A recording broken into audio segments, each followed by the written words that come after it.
ඔයා හෙල්දි කෑම try කරලා බලන්න කැමති කෙනෙක් නම් මේ රෙසිපි එක අනිවාර්යෙන්ම සේව් කරලා තියාගන්න. වෙලාවක් හම්බුණු ගමන් හදලා බලන්න හොඳේ. අපි යමු රෙසිපි එකට. මම මේකට ගත්තේ rolled oats. rolled oats වලට ලුණු වතුර චුට්ටක් එකතු කරලා හොඳ ක්‍රීම් පේස්ට් එකක් එන්න විදියට ඒක බ්ලෙන්ඩ් කරගත්තා. ඊට පස්සේ චූටි පෑන්කේක් හැඩයට පොඩි රොටි ටිකක් හදාගත්තා. මේක පරිස්සමට අඩු ගින්දරේ හදාගන්න. අනිත් පැත්ත හරවනකොට පරිස්සමින් හරව ගන්න ඕනේ.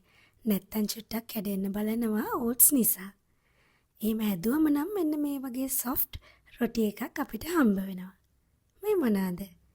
මේ තමයි tofu.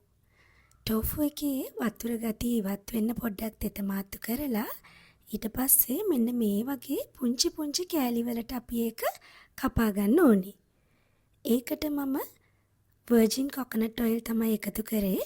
ඒකෙන් මම තේ හැඳි 2-3ක් එකතු කරා. soya sauce චුට්ටකුත් මම එකතු කරා. ඊට පස්සේ මම මේකට ආයෙ තව රස වැඩි වෙන්න oyster sauce පොඩ්ඩකුත් එකතු කරා.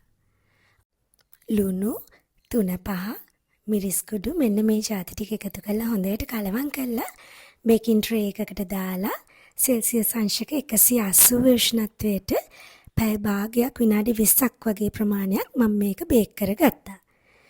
ඊළඟට පෑන් එකකට තෙල් දාලා ඒකට බීලුණු පොඩියට කපාගත්ත සුදු ලුණු 3-5 ලුණු මිරිස් කුඩු සෝයා සෝස් ඔයිස්ටර් සෝස් තක්කාලි සෝස් මෙන්න මේ જાති ටික ඔක්කොම එකතු කරලා වේගි වැඩි නෑ නේද? ඒ જાති ටික ඔක්කොම එකතු කරලා ඉක්මනට කලවම් කරලා මික්ස්චර් එකක් හදාගත්තා. ඒකට මම අර බේක් කරගත්තු ටෝෆු ටික එකතු කරලා කලවම් කරාම මෙන්න මේ වගේ. ඊට පස්සේ මං චුට්ටි පේස්ට් එකක් හදාගත්තා. යෝගට්, ඔලිව් ඔයිල්, තක්කාලි, ලුණු, දෙහි මෙන්න මේ જાති ටික දාලා. මයොනයිස් වල වගේම රසක් එනවා මේ පේස්ට් එකත් හැදිලා ආවම.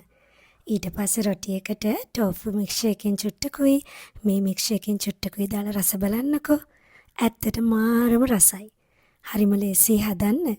නිදහස් වෙලාවක හදලා බලලා අනිවාර්යයෙන්ම රස කොහොමද කියලා මටත් කියන්න. ගිහින් එන්නම්.